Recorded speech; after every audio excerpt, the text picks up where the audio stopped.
Back to my YouTube channel. This is पहला सरिया में स्वागत है। जैसे दोस्तों, मैं एक नई वीडियो के साथ फिर से हाजिर हूँ। जो भी स्टूडेंट पढ़ाई कर रहा है या किसी भी प्रकार की स्टडी कर रहा है तो उसके लिए यह मोटिवेशनल वीडियो है दोस्तों। तो आप मैं कुछ टिप्स बताने जा रहा हूँ जो आप उसे फॉलो करके और आसानी से किसी भी कोर्स को आसानी से आप कर सकते हैं। और घबराएं ना दोस्तों।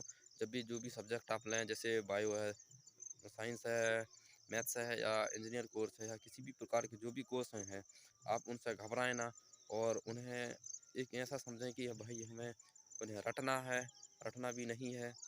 और ज़्यादा किसी भी प्रकार की कोई भी समस्याएं आए तो आप उन्हें अपने टीचरों से, अपने दोस्तों भाइयों से, और जिसे बन रही है जो टॉपर है उन लोगों से आपको पूछना आवश्यक है दोस्तों। या तो फिर भी ना बताएं दोस्तों तो आपके लिए मैं एक बेस्ट ट्रिक बताने वाला हूँ जो वीडियो में बताने जा रहा हूँ दोस्तों। तो आप लास्ट तक इसी तरीके से बने रहें। और दोस्तों, अगर आप न्यू हैं तो आपसे निवेदन है कि आप मेरे चैनल को सब्सक्राइब कर लें और इसी ढंग में मैं वीडियो अपलोड करता रहूँगा दोस्तों। तो चलिए दोस्तों, वीडियो की ओर आगे बढ़ते हैं। ज़्यादा बातें नहीं करना चाहिए, इससे हानि होती है हमारी समय की। तो दोस्तों, हम आगे बढ़ते हैं। पहला ट्रिक जो है वही है कि दोस्तों, आपको सबसे पहले ज़्यादा से ज़्यादा समय, जैसे 7 से 8 घंटा आपको मैक्सिमम सोना पड़ेगा दोस्तों। उसके लिए आपको क्या करना है, आप स्कूल से आएँ, आपकी छुट्टी होने के बाद दोस्तों, स्कूल से आएँ, उसके बाद अपने घर में आने के बाद दोस्तों हाथ पैर धोएँ। उसके जस्ट दोस्तों, आपके शाम को जो भी समस्याएँ हैं, जो भी घर में काम है या वर्क बोला जाता है इंग्लिश में दोस्तों, वह वर्क पूरा करने के बाद आपको जो भी काम करना है या पढ़ना है या लिखना है दोस्तों, वही आपको टाइम मिल जाएगा दोस्तों। तो मैं यही बोलूँगा, अगर आप ये गांव में रहने वाले हो तो गांव में रहने वालों के लिए दोस्तों बहुत सी समस्याएं आती है, बहुत सी तकलीफ़ें होती हैं। मैं मानता हूँ, मैं भी ये गांव से हूँ तो इनके बारे में अच्छी तरीके से परिचित हूँ। तो जस्ट दोस्तों, सबसे पहले यही करना है कि आप अगर गांव से हो तो सबसे पहले आपको खाना बनाना है। जो भी खाना बनाते हो आप, आपके माता पिता कामों में चले जाते हैं जिसकी वजह से टाइम में आते हैं। टाइम में आने के बाद जस्ट दोस्तों, खाना बनाने में थोड़ी सी दिक्कत होती है, इसलिए आप उनकी हेल्प करना ना भूलें। तो दोस्तों, खाना वाना बनने के बाद कम से कम आपको 7 बज ही जाएंगे दोस्तों। 7 बजने के बाद दोस्तों, आपको कुछ नहीं करना है। 7 से 8 इतना बीच में आपको पढ़ना है, 9 बजे तक दोस्तों। तो यह 2-3 घंटा हो जाएगा दोस्तों। पढ़ने के बाद दोस्तों थोड़ा देर रेस्ट करना है। दूसरा स्टेप यही है कि आपकी क्लास में जो भी पढ़ाई किए हैं, जो भी शब्द कठिन है या जो सब्जेक्ट कठिन है, उसे ज़्यादा से ज़्यादा उसके ऊपर फोकस बनाए रखना है। ये नहीं कि भाई मेरे को बन नहीं रहा है तो मैं उस चीज़ को खोल के देखता ही नहीं हूँ, ना उस चीज़ को मैं पढ़ाई ही नहीं करूँ। ऐसा बिल्कुल ना करें, नहीं तो वह और आपको कठिन या समस्या लगेगी। तो यही था दोस्तों। तीसरा स्टेप यही है कि अगर आपको किसी भी प्रकार की समस्याएं आती है, जो भी सब्जेक्ट नहीं बन रहा है, उनमें ज़्यादा से ज़्यादा आपको समय बिताने की कोशिश करें। और उसे जो सब्जेक्ट है उसे आपको ज़्यादा से ज़्यादा पढ़ने की कोशिश करें। मैं यही कहना चाहता हूँ कि जो भी भाई पढ़ने के इच्छुक है और वह उस सब्जेक्ट में पास होना चाहता है, तो मैं यही कहूँगा कि भाई आप उस चीज़ को पढ़ें, उस चीज़ की नॉलेज अर्जित करें। मैं ये नहीं कह रहा हूँ कि भाई थोड़ी देर पढ़ें और उसे बंद करके रख दें। आप उस चीज़ से पीछे नहीं हटना है, हमें आगे बढ़ना है और पढ़ना है दोस्तों।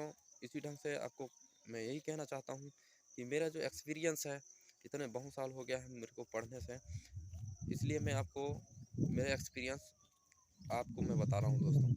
मैं जो भी सब्जेक्ट का पढ़ाई कर रहा था, मेरे को नहीं बन रहा था, मैं टीचर से पूछ रहा था।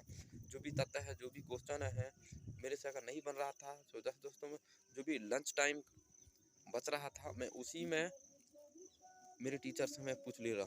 जैसे दोस्तों, मुझे फिजिक्स का नहीं बन रहा था तो मेरे एक फिजिक्स का टीचर था, मुझे पूरा क्वेश्चन बता दे रहा था। जैसे दोस्तों, मैं पूछ लेता था कि सर ये नहीं बन रहा है, तो मैं इसी ढंग से मुझे पूछा करता था। पूछने के बाद मेरे टीचर या मेरे सर जो थे वो बता दिया करते थे। केमिस्ट्री का नहीं बन रहा है तो मेरे जो सर थे उनसे मैं पूछा करता था, तो वह सर भी मेरे को आसानी से बता देते थे। तो दोस्तों, इसी तरीके से सभी टीचर एक जैसे होते हैं।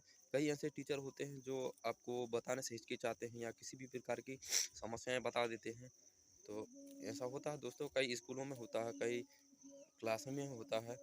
तो मैं इसी समस्या को हल करने के लिए आपको बता रहा हूँ कि दोस्तों, आप जिस सब्जेक्ट का पढ़ रहे हो और वह तथ्य या जो भी क्वेश्चन है, किसी भी प्रकार की समस्याएं बन रही है, तो आप उसे एक बार टीचर से पूछें। नहीं बता रहा है तो दूसरा टीचर से पूछें।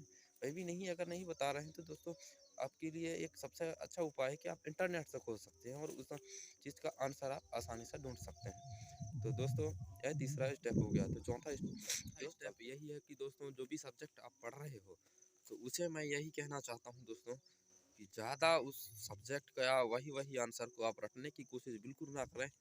नहीं तो आप जो भी पेपर होता है एग्ज़ाम में, आप भूल जाएंगे दोस्तों। मैं पक्का बता रहा हूँ, मेरे साथ ऐसा हो चुका है। मैं अगर उसी उसी को मैं पढ़ता हूँ दोस्तों, तो मैं भूल जाता हूँ बिल्कुल भी। इसी ढंग से मैं उसे कम से कम पढ़ने के बाद दोस्तों, सप्ताह में 1-2 बार ज़रूर खोल के वही आंसर को देखता हूँ, जिससे मुझे यह आंसर याद रहता है। तो इसी ढंग से आपको करना है दोस्तों, कि उस आंसर को कम से कम 1 से 2 बार अच्छे से पढ़ लेना है। जैसे एक बार पढ़ना कैसा है, एक बार आपसे मुख से पढ़ना है, जैसे कि महाभारत की रचना किसने की थी, तो उसके बाद उसके आंसर हो गए। उसके बाद जो उत्तर है, महाभारत की रचना वेद व्यास की थी। इस ढंग से आपको वेद व्यास पहले पढ़ लेना है, फिर उसके बाद आपको मन से पढ़ना है। मन से वेद व्यास याद करना है, या किसी भी प्रकार की जो भी है उसे याद कर लेना है आंसर को, फिर मन से पढ़ना है। मन से पढ़ने के बाद दोस्तों, आप उसे मन में रटना है, मुंह से नहीं रटना है, मन में रट लेना है। मन में रटने के बाद उसे लिख कर देखना है। अगर आप लिखने में उसका आंसर सही लिख पा रहे हो, 1 बार लिखना है, 2 बार लिखना है दोस्तों, उसमें अगर जो भी गलतियां हो रही, उन गलतियां को सुधारने की जवाबदारी आपकी है। तो यही था दोस्तों चौथा सेटअप, अरे स्टेप। मेरे से गलतियां हो जाती है दोस्तों, इधर उधर मेरी बातें हो जाती है, मैं मानता हूँ। मेरे को बोलने में भी गलती हो जाती है, तो उसके लिए मैं माफ़ी चाहता हूँ। तो दोस्तों, चलते हैं। दोस्तों, पांचवा स्टेप यही है कि जब अगर आप सुबह, जब नाइट हो जाएगी दोस्तों, आपको कम से कम 10 बजे तक पढ़ना अनिवार्य है। इतना तो मैं कह ही सकता हूँ दोस्तों, कि आप 10 बजे तक पढ़ें। और उसके बाद दोस्तों, आपको कुछ नहीं करना है, आपको फ्रेश सो जाना है। सोने के बाद दोस्तों, कम से कम आपको 4 बजे उठना ही है, सुबह का 4 बजे दोस्तों। यह एक ऐसा टाइम होता है जिसमें जो भी इंसान पढ़ाई करता है दोस्तों, मैं बोल अपने अकॉर्डिंग मैं बोल रहा हूँ, अपने साथ जो घटनाएं हुई है उसके लिए मैं बोल रहा हूँ दोस्तों, कि इतना अच्छा ज़बरदस्त हमको आंसर याद होता है 4 बजे से 5 बजे के लिए दोस्तों। यह ट्रिक मैं आपको बता रहा हूँ, तो यह नियम फॉलो करें दोस्तों। और एक दिन दोस्तों, आप एक अच्छा पढ़ाई करके और एक पास भी हो सकते हैं, जो भी सब्जेक्ट में आप पढ़ना चाहते हैं दोस्तों। अगर आपको मेरी बातों पर विश्वास नहीं हो रहा, तो आप 2 दिन, कम से कम दोस्तों 2 दिन इन नियमों का पालन करें कृपया। आपको समझ में आ जाएगा दोस्तों, कि मैं गलत बोल रहा था या सही बोल रहा था। दोस्तों, कम से कम आपको 2 दिन इन नियमों का पालन करें। उसके बाद दोस्तों, आप छोड़ दें। अगर आपको पसंद नहीं आ रहा है, तो आप इन नियमों को छोड़ दें और कोई अच्छा सा नियम बता रहा है, आप उसे अपना लें। तो मैं यही बोलूँगा।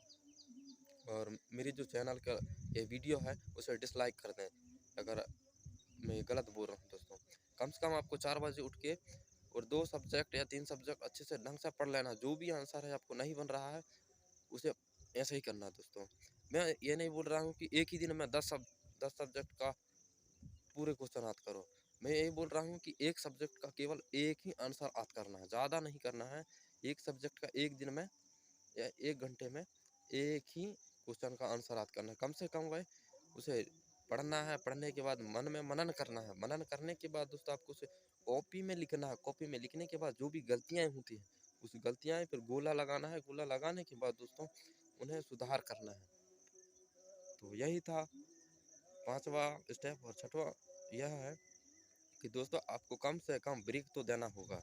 कि ज़्यादा पढ़ने से दोस्तों, हमारा जो माइंड है, हमारा दिमाग है, वो अच्छा से काम नहीं करता है दोस्तों, और आलसी जैसा लगता है। तो इसीलिए आपको मैं कह रहा हूँ कि कम से कम आप जब भी पढ़ें, तो आपको रेस्ट करना होगा ज़्यादा से ज़्यादा। जैसे इसीलिए मैं कह रहा हूँ दोस्तों, 7 से 8 घंटा सोएं, तो बढ़िया आंसर याद होता है।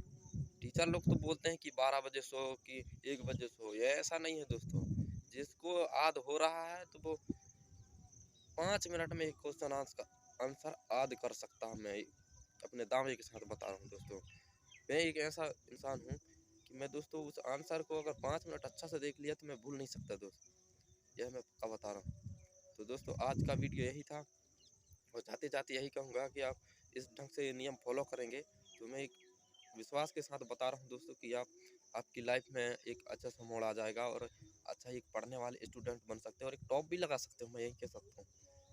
मैं भले टॉप नहीं किया हूँ दोस्तों, फिर भी मेरा यही उद्देश्य है कि मेरे साथ जो समस्याएं होती है इस वजह से मैं टॉप नहीं लगा सकता दोस्तों। तो गाइस यह वीडियो यहीं समाप्त करते हैं, और मिलते हैं अगले न्यू मोटिवेशनल वाले वीडियो के साथ। तो गाइस यह वीडियो कैसा लगा, मैं लास्ट में जाते जाते यही कहूँगा कि एक लाइक शेयर करना ना भूलें, अपने दोस्तों के साथ शेयर करो और अपने भाई को सपोर्ट करो।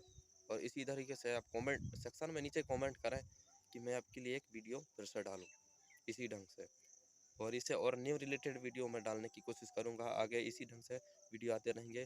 तो दोस्तों जय हिंद जय भारत, मिलते हैं अगले वीडियो के साथ। Thanks for watching, keep smile दोस्तों, स्माइल करना ना भूलें दोस्तों। दिन में आपको हंसते रहना है, मुस्कुराते रहना है। किसी भी प्रकार की समस्याएं आए उसे मुस्कुरा के हल करना ज़रूरी है दोस्तों। तो मिलते हैं दोस्तों अगले वीडियो में।